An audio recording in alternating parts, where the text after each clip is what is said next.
Terkini PRN Melaka, 11 November dari Pusat Media Malaysia Gazette di Melaka bersama saya, Khalis Kadir. Pengerusi Parti Pejuang Tanah Air Pejuang, Tun Dr. Mahathir Mohamad menegaskan bahawa parti itu tidak menyokong sesiapa dalam pilihan raya negeri Melaka, jauh sekali mahu meletak calon proksi. Dalam satu kenyataan hari ini, Dr. Mahathir berkata, seperti yang diketahui umum, Pejuang telah mengumumkan tidak akan turut serta di dalam PRN Melaka.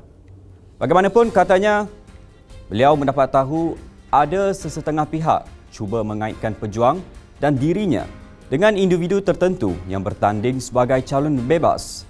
Dr. Mahathir berharap dengan penjelasan ini tidak lagi ada sesiapa yang akan cuba mengaitkan beliau mahupun Pejuang dengan mana-mana calon yang bertanding. Berita seterusnya, MCA membidas tindakan Bendahari PKR Lee Chiang Chung yang mempersoalkan kredibiliti calon Barisan Nasional, Senator Datuk Lim Ban Hong yang didakwa tidak bermoral kerana bertanding pilihan raya negeri Melaka.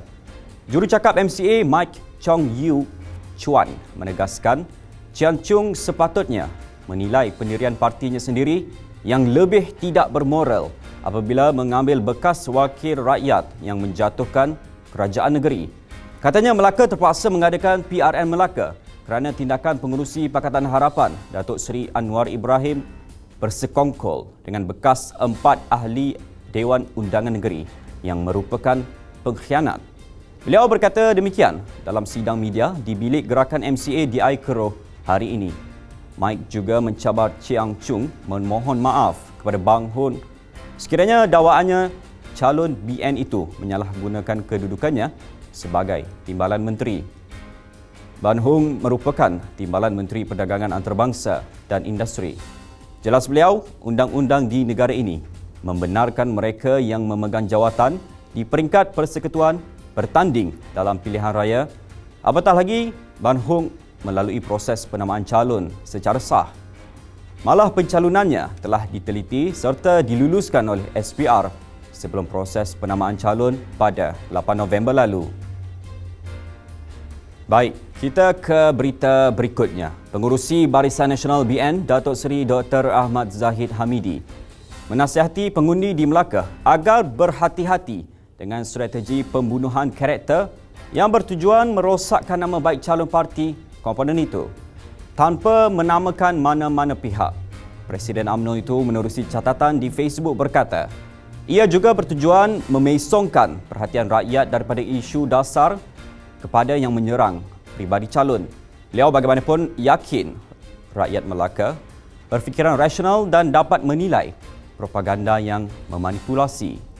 Katanya BN bercerita tentang mengembalikan kestabilan demi kemakmuran Melaka, manakala ada pihak lain gigih memperlekeh calon BN. Datuk Seri Ahmad Zahid juga berharap rakyat Melaka tidak menghiraukan perkara tersebut kerana yang penting adalah bersama mengembalikan Melaka ke landasan sebenar. Katanya rakyat juga sudah bosan dengan pendekatan lawan politik BN menghasut rakyat membenci dan menghina pribadi.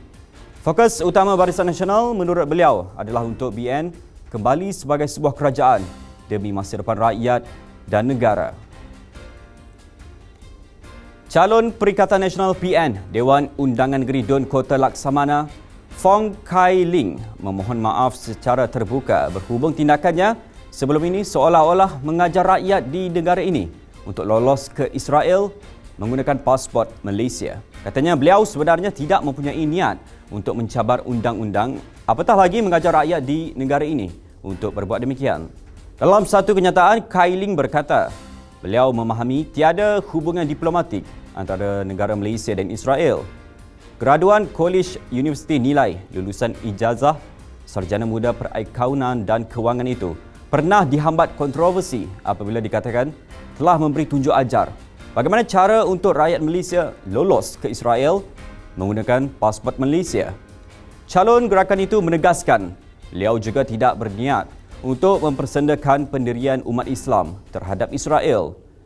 Sebelum itu tersebar video berdurasi 1 minit yang memaparkan perkongsian Kai Ling dikatakan secara terang-terang mengajar rakyat di negara ini melanggar undang-undang Lagi tentang PRN Melaka. Tagline syurga buat penjajah ekonomi bertaraf bandaraya menjadi manifesto calon Barisan Nasional BN Dewan Undangan Negeri Dun Duyung sekiranya menang pilihan raya negeri PRN 20 November ini. Muhammad Nur Helmi Abdul Halim yang juga merupakan calon baharu berkata, tiada laluan mudah baginya mendepani saingan 6 penjuru di Dun berkenaan, mendorong beliau tampil dengan isu rakyat yang sudah lama dirancang sebelum ini. Menurutnya, pengalaman sebagai ahli majlis Bandaraya Melaka bersejarah MBMB di kawasan berkenaan sejak lebih setahun lalu menjadi bonus baginya memahami masalah setempat dengan mendalam. Katanya, istimewanya Duyung mempunyai ramai penjajah kecil yang menjual pelbagai jenis makanan sama ada bertaraf restoran maupun gerai-gerai di tepi jalan. Beliau berkata demikian ketika ditemui selepas bersarapan di Kampung Duyung Tengah. Menurut Ketua Pemuda UMNO Kota Melaka, ekonomi masyarakat Duyung boleh diperkasakan menjadi sumber pendapatan baharu sekaligus meningkatkan ekonomi negeri. Muhammad Nur Helmi mahu ekonomi rakyat di Duyung berkembang pesat dalam tempoh 2 atau 3 tahun sekiranya terpilih menjadi wakil rakyat baharu pada 20 November ini. Itu perkembangan terkini sekitar PRN Melaka buat masa ini. Nantikan perkembangan terkini PRN Melaka dari semasa ke semasa di semua platform media sosial Malaysia Gazette, di Facebook, Twitter, Instagram dan YouTube, atau melalui portal kami di www.malaysiagazette.com. Assalamualaikum dan salam hormat.